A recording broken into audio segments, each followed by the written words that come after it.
Welcome to USA Global TV and Radio, where our mission is to provide education, entertainment, hope, and inspiration. USA Global TV and Radio connects you with experts and audiences all around the world every single day to help you succeed in business and to live a richer life. Visit us at usaglobaltv.com to learn about career and life-changing training and mentoring programs like the Listening Mentor. Subscribe to our newsletter to stay informed about our special programs and offers. Discover how you can become a guest on one of our shows or a host or producer of a USA Global TV and Radio show of your very own. That's USA Global TV and Radio, where the doctor is always in.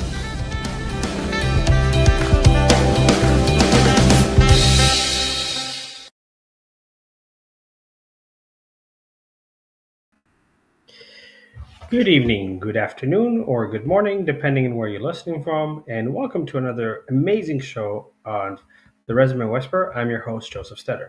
Today I decided to go a little bit solo and just kind of recap what's been happening for the past 2 months with our guest and the overall theme of things. So whether you call it heart-centric leadership, whether you call it employee engagement, whether you call it culture, or whether you call it transformation, or any other variation of it, it's very, very important to understand that if you want to succeed, you need to stand out.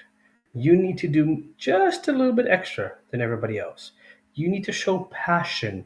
You need to show energy, because every speaker that we've had in a multitude of industries, whether it's fitness, whether it's finance and banking, accounting, the various experts that we have all spoken about, having that burning desire, having that fire.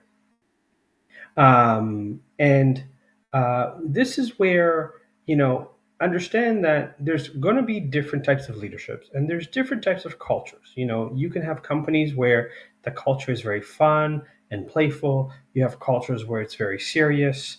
And so it's not a one size fits all. There's technically 8 different types of corporate culture that you can use in your organization, or that organizations kind of apply.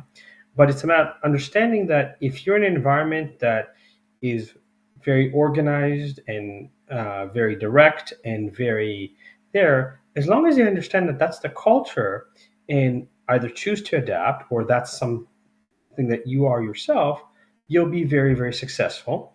And you'll have opportunities to advance. Now, let's start with, as an employee, when you guys want to get promoted, it's not enough to do the bare minimum. Yes, everybody does a job. Here's the thing. The people that are promoted are the people that are proactive to solve the problem differently, to come up with ideas or solutions that can improve. So in its simplest form, can you show that you make money, save money, or increase efficiency, right? And all of those overlap, because making money is okay.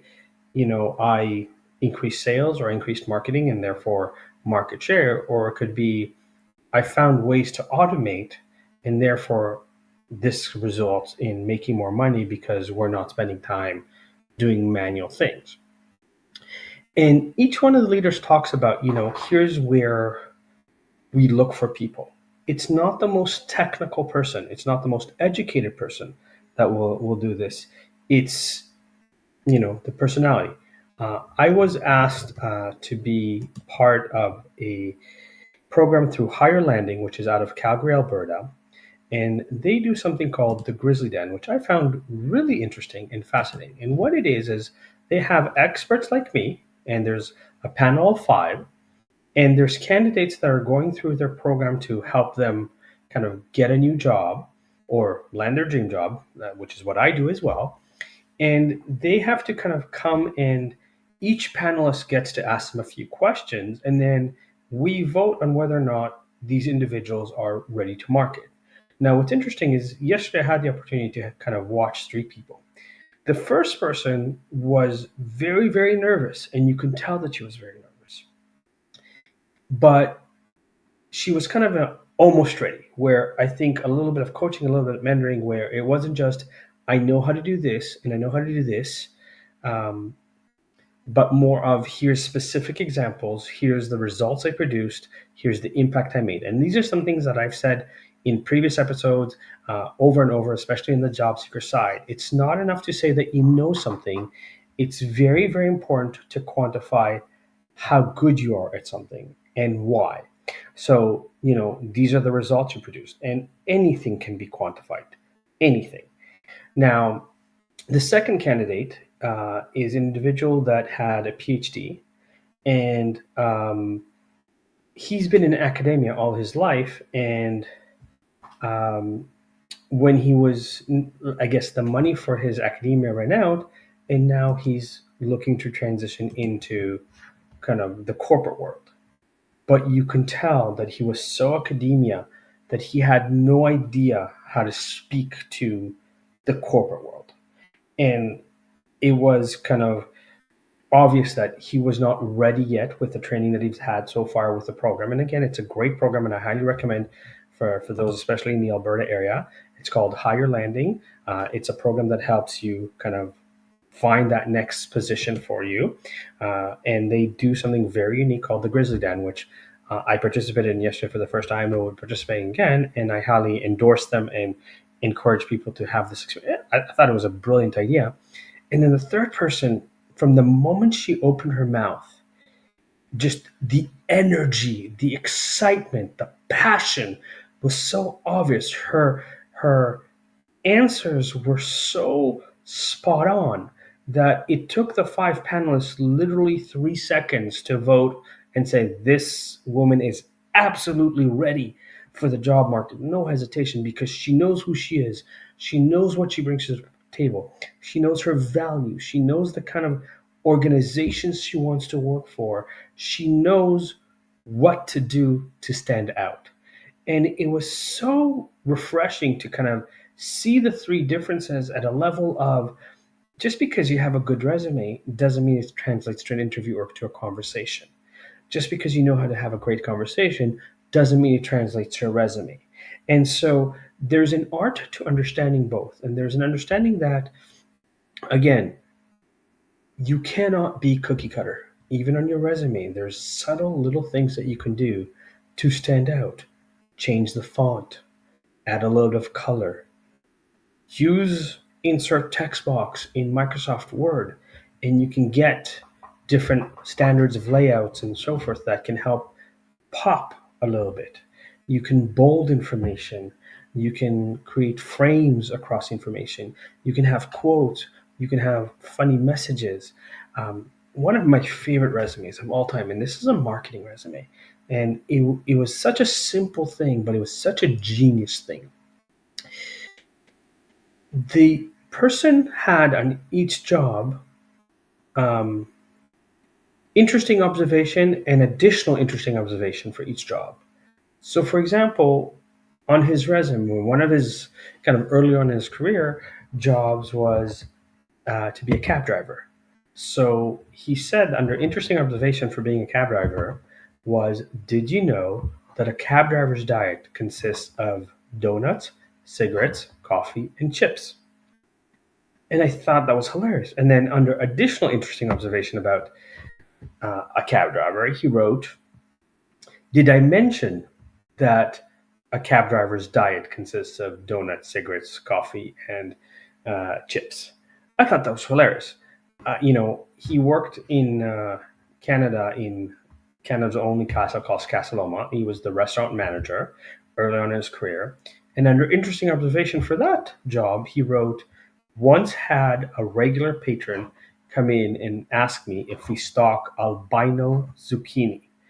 I was laughing so hard when I read that. I was like, as a marketing person, this guy's a genius, because if he can create that much flavor on his resume to the point that I don't need to read the resume, I'm just amused or entertained by the resume so much that I'm like, okay, this guy's definitely unique. I've mentioned this early on when I first started doing the podcast. If you remember the show, the movie Legally Blonde, when Reese Witherspoon known as Elle Woods, finds out that her boyfriend got accepted into Harvard. She decides she wants to go to Harvard to be with him. And she sends Harvard a pink scented resume. And then when they ask her about the internships, she gives them a pink and scented resume. And they all look at it and go, it's pink and it's scented. But they remember it.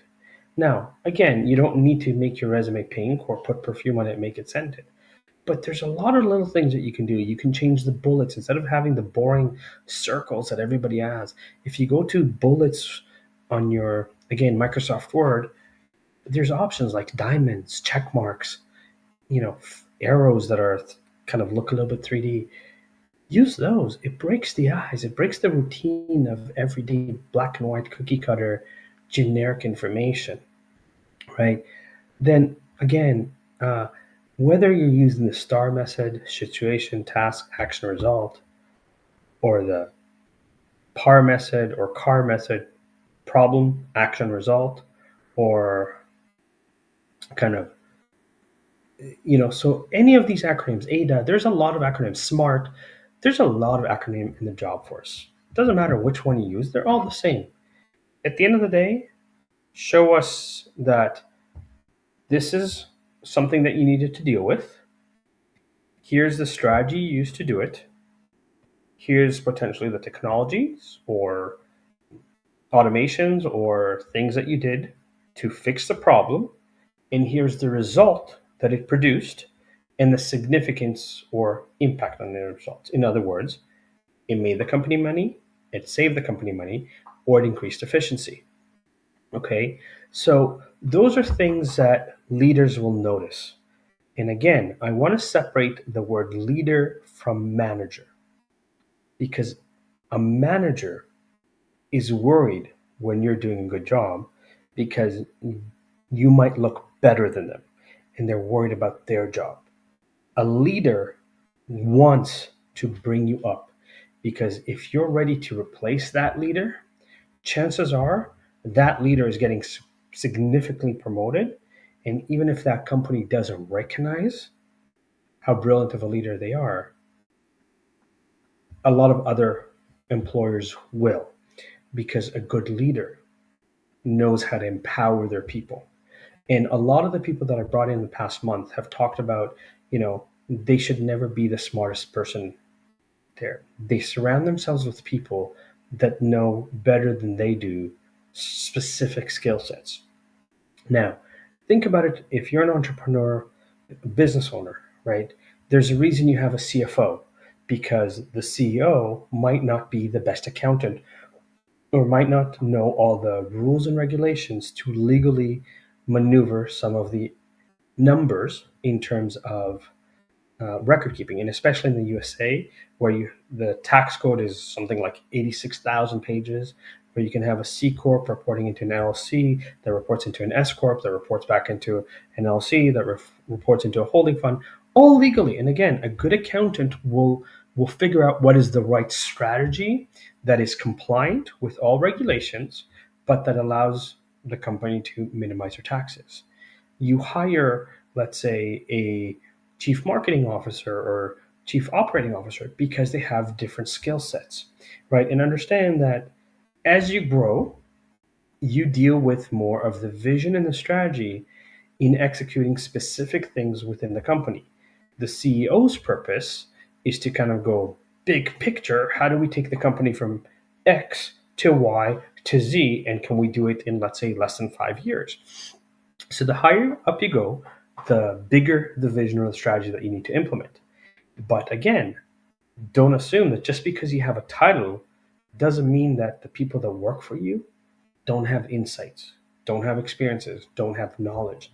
And so all of the leaders that I brought in are talked about, I need someone who can be proactive. So the first guest, the owner of the accounting firm, he talked about on his team, he loves people that, want to learn new things and take initiative to kind of do a little research before they come and say, can you solve this for me? So they come and say, I kind of narrowed it down to these two options. Can you explain to me which one's better? Very big difference from, I don't know how to do this. Can you do everything for me? Again, it's subtle differences in the conversation, but it makes a big difference on how you are perceived, how people listen to you, how people experience you, how people deal with you, right? If you're if you are willing to have creative solutions, then you will succeed. There's never any issues with that. Um, Now, generally speaking, in North America, putting your picture on your resume can actually hurt you because depending on the picture that you put, they can also aid you, first of all. Second of all, I know that myself, I don't consider myself very photogenic. And so when I smile, sometimes I look a little bit like the Joker, especially if I have a really big smile. And that might not be the warm person that I am, the person that believes in being in service, and so forth. So your picture can hurt you, kind of thing. Um, and understand, especially nowadays where there's more hybrid of a workforce and there's more opportunities to work remotely, you want to stand out. Yes, you have to implement certain rules in the algorithm of your resume. Unfortunately, for the past 40 years or so, we have been taught that you need to populate your resume with a lot of action words: manage, direct, liaise, coordinated, spearheaded, led. Don't get me wrong, those words are important to show that you did something. But the algorithm of most of the job boards is focused on the technical words associated with your job. Now, if you populate your resume with just technical words and no results, okay, you have technical, but that doesn't mean. Now, there is you know, I have somebody asking if videos of yourself is a good idea, and can you email to the resume? Again, as technology is improving, yes, videos can come there because if you record a 30-second to 1 minute video of yourself, I can gauge your personality, I can gauge your energy, I can gauge your interest. Again, right now I'm speaking a little bit quietly because my kids are upstairs sleeping and I want to make I tend to project very loudly. And so sometimes even my wife says to me, it sounds like you're screaming or you're just too loud. And so I'm cautious about speaking too loud to wake them up. But if you look at the energy of what I'm speaking about and how I'm trying to relate the information, you can tell that I'm really passionate about making a difference and making an impact and leaving a legacy that I helped people level up, succeed, go to the next layer. And again, I'm not the only resource. Like I said, I was on as a Grizzly yesterday with Higher Landing. It's a program out of Alberta. I was extremely impressed with how they set everything up, how it runs, the level of feedback that they offer, the level of people that were listening just to kind of learn for themselves. And I thought, wow, what a brilliant way to empower people to hire. Again, I do things differently, and if I'm not the expert for you, for whatever reason you have, and I don't expect to be the expert for everybody, right? Some of you might prefer to have an expert that is of the same cultural or ethnic background of you as you. Some of you might prefer to have an expert that's of the same gender as you. Some of you might prefer to have an expert that's directly worked in your industry. That's perfectly okay. But find the experts that uh, you relate to that can help you get there to the next level. At the end of the day, it's a model of service. And, you know, testimonials, videos from employers, a lot of times employers won't give you a testimonial as a video, but they'll write a comment on LinkedIn. And I cannot emphasize how important that is to have people that have worked with you, that thought that you did an amazing job, to give you a written testimonial on LinkedIn, not just a check mark, I endorse your skills, because that's useless to me. I don't know why LinkedIn kind of switched to that, because I, as a recruiter, I always read those testimonials. I always look at, is this person as good as their portfolio says that they are? So testimonials are definitely a good thing, and it will help score your LinkedIn even higher because it gives reassurance that you will produce results right away. Understand that there's no such thing as there's no jobs. Okay, Yes, there are fake jobs out there. And unfortunately, some of the technologies like this automatically renew jobs, even if they're from 5, 6 years ago. Um, and you need to keep up to date. But the point is that you need to be proactive. It's not just I emailed my resume to 100 companies and now I'm going to sit and wait. Be proactive. Do something different. Go networking. Show up, right? Call companies. Try to speak to them. There's ask for help. Like, it's not just I sent resumes. If you're sending just resumes, you're wasting kind of a lot of other resources. My formula to teach people to succeed in the job market: 10% of your job search should be job boards like Indeed. Because, again, you can get lost in how big the database is and how many applicants. A typical job posting on Indeed will receive anywhere between 350 and 5,000 applications. So, and a lot of companies only look at the first 100. So in previous episodes, I've talked about tricks on how to get noticed on Indeed and increase your chances, right? And if you need a refresher or you want to speak to me again, you can always reach out to me, JosefStetter, on most social medias. I'll be happy to have a conversation with you, give you some advice, and then tell you how I can level you up faster and better. Because I just had somebody that I wrote their resume yesterday, and we were having a few conversations. He looked at me and went, I knew that I was good at my job, but when I looked at what the resume that I sent you and what you sent me, you made sure that anybody that looks at me will never have doubt, because you made me look better than I thought I could look. But when I speak to him, you can tell that he's very good at what he does and he's very passionate about it. But again, it doesn't necessarily translate on the resume. Uh, now, we had an audience member ask, should they take a job they don't want, but you need the money? So here's my kind of 2 cents on that. And I'm going to use a few stories. My father, God rest his soul, was a civil engineer for 45 years. Every time I asked him about the profession, he always loved the profession. Did he have horrible bosses? Yes. Did he choose to keep the job to provide for the family? Yes. And I respect and admire him for that. Now, there's a level where even if you take a job, you don't have to stay there for 5 years. You don't have to stay there for 3 years. In fact, universities and college teach, especially business students, to work in a job for 3 to 5 years, leave on good terms. And if you find that after a year the grass is not greener on the other side, then come back to your employer.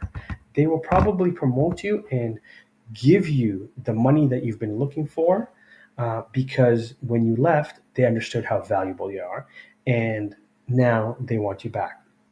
But there's a reason that when you get the job, there's a 3 to 6 month probation in the job. During that 3 to 6 month probation, the company can let you go without reason, and you can choose to leave if it's not the right fit for you.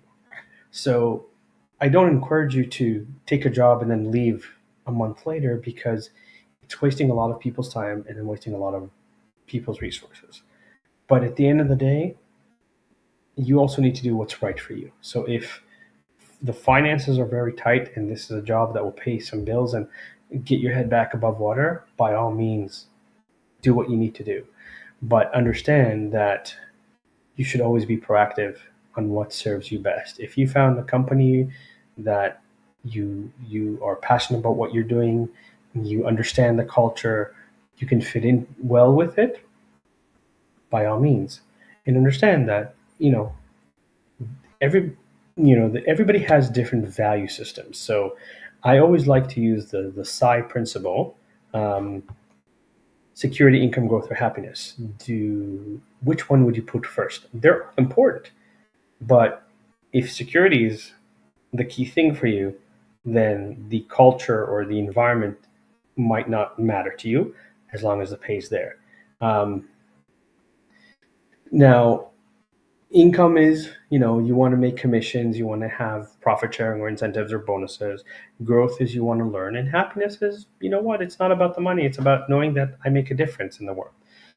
We had an audience member ask, "What if you've been on unemployment for a year or not?" Again, there's ways of spinning that you've been on unemployment or that you're there, where you can say, I've taken time to be with my family. I've taken time to travel. I've taken time to do self-development, which in this world where well-being and mental health are such a big factor in the world today, there's nothing wrong with saying I needed some time to, you know, rejuvenate and reconnect with my family and so forth. Again, in terms of unemployment, if you worked for a company for several years and you got a very nice package and that package allowed you to enjoy life, you can say that. There's nothing wrong with that. Again, it's all about how you spin it from a perspective of it's a positive, not a negative. And that's one thing that I want to emphasize. A lot of people focus on negative. So you'll have HR ask you, can you tell me about a coworker or a leader that you didn't get along with? This is one of the biggest trap questions. Why? Because they don't want you to start, being angry and say, "Oh, this person was like this, and you couldn't work with them." And there, because the more negative you get, the worse you look. Let me repeat that: the more negative you get, the worse you look. And so there's a level because again, they're interviewing you, not that person. And the larger the company, the more personalities you're going to have to deal with.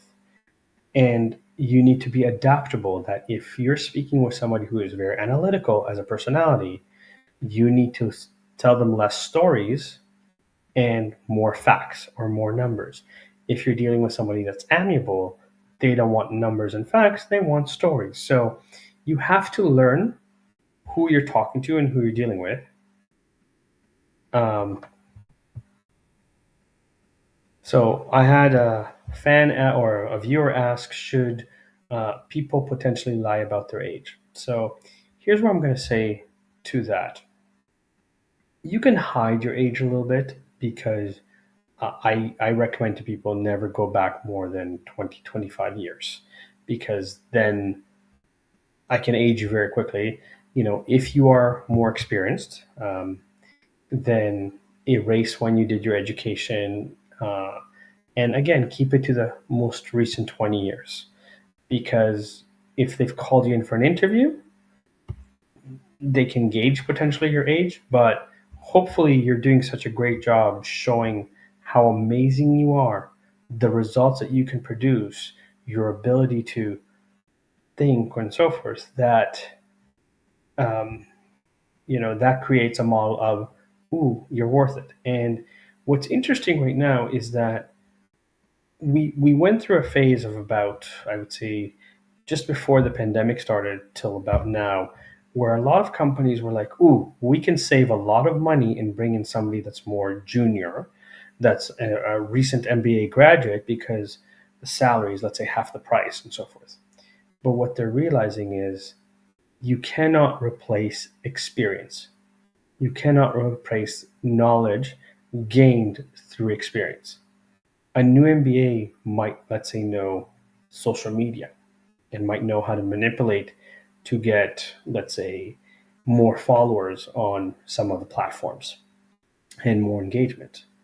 But they might not know how to execute larger vision, larger strategy, or come up with strategy that's not the common social media that everybody's doing. And so you have to understand that there's something to be said of people that have been doing this for the past 30 years, and again, I'm going to use myself as an example here. Like, I've invested, I would assume by now, close to 30,000 hours to understand how job finding works, especially in the corporate world. Now, there's a lot of career coaches and a lot of resume writers out there. Okay.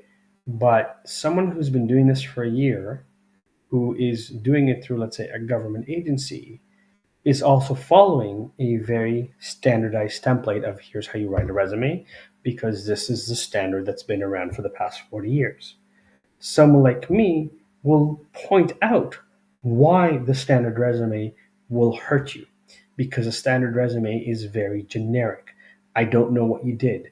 And I don't know how you did it. So, for example, I'm writing somebody's resume right now that is a full stack developer, and the resume wrote, I worked on a couple interesting projects. What does that mean?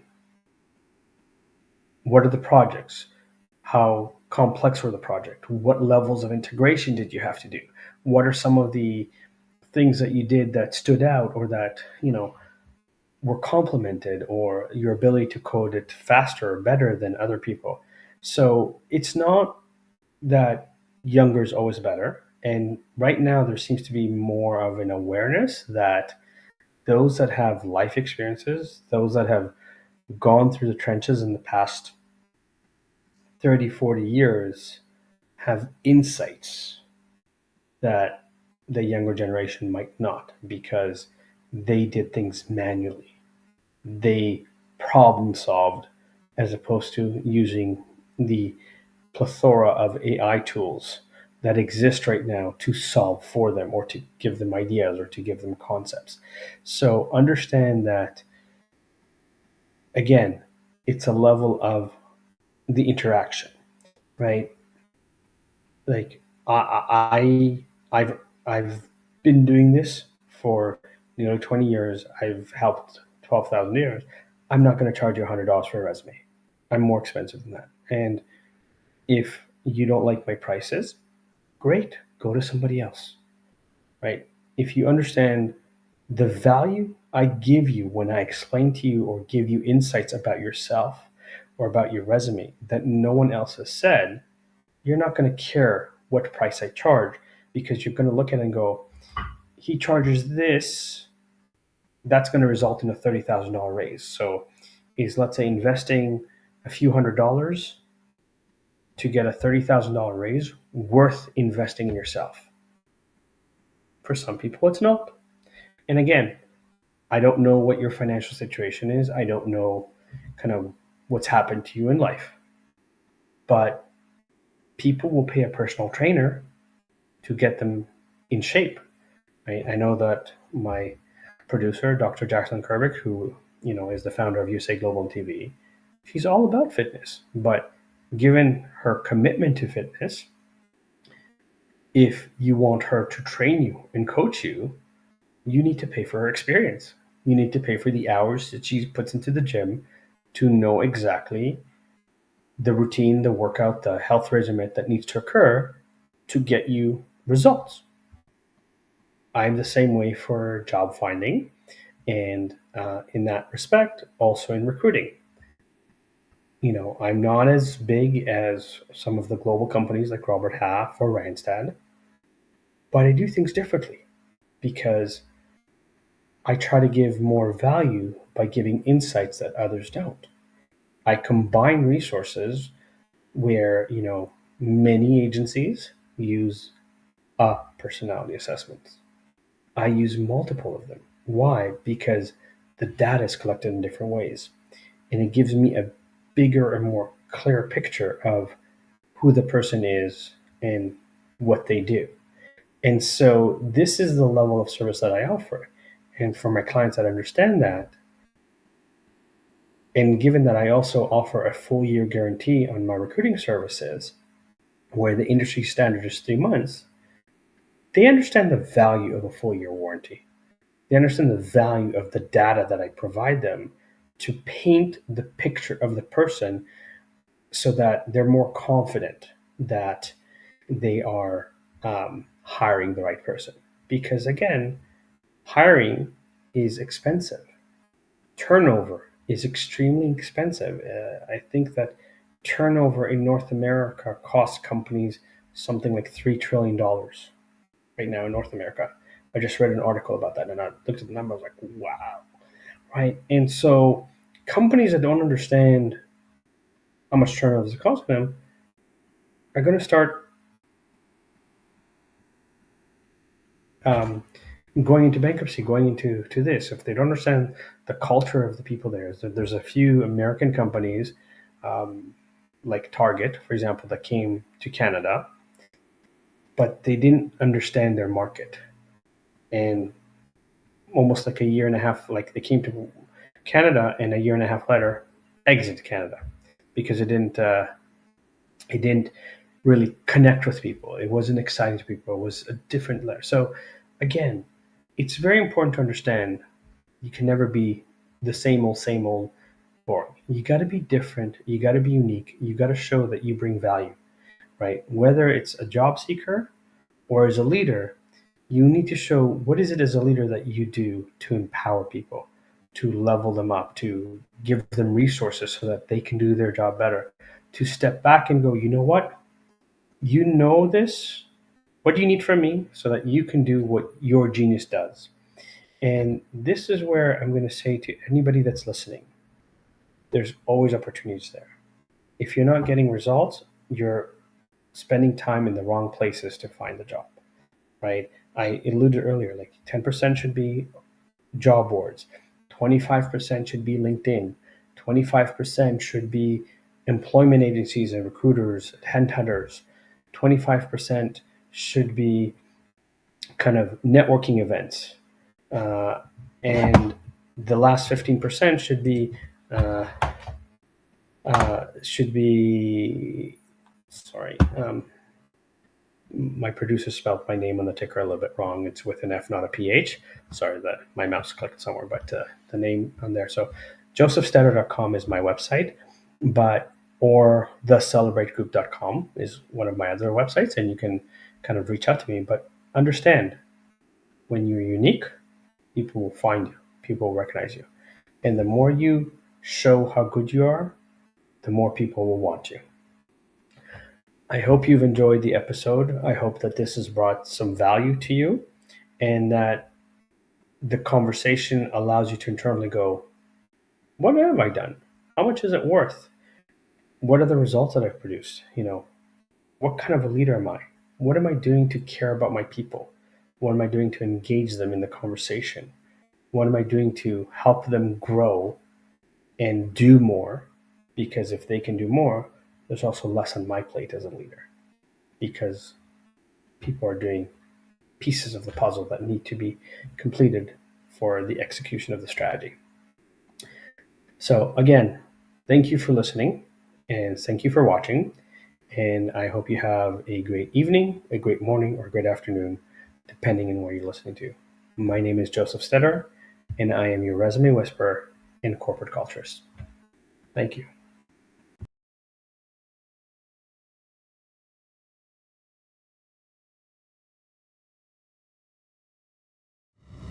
The last few days have been really amazing. I had a trainer course from the British School of Etiquette. And I must say it's been one of the best decisions I've ever made, and one of the best investments I've made in my own training and development. Now, words alone will not describe the transformation and the positive path that I have traveled with the British School of Etiquette. I found I learned a lot from the lessons this time I came. The last few days with the British School of Etiquette have been fantastic. And what I've learned now is really beyond my expectations. This is the most rewarding experience and the best investment I have made this year. It was just great. I learned so much, and when I go back to Belgium I will incorporate a lot of it into my day-to-day life and business. It's been absolutely wonderful for the whole week that we were here. I feel transformed, and I feel like blowing a trumpet and tell people, come and do this school, this class is the best, this is the best school ever. You should take it. It will change your life immediately. I am now able to teach other people how to bring the best of them. Thank you. Thank you, BSc. Thank you. Thank you so much. Thank you.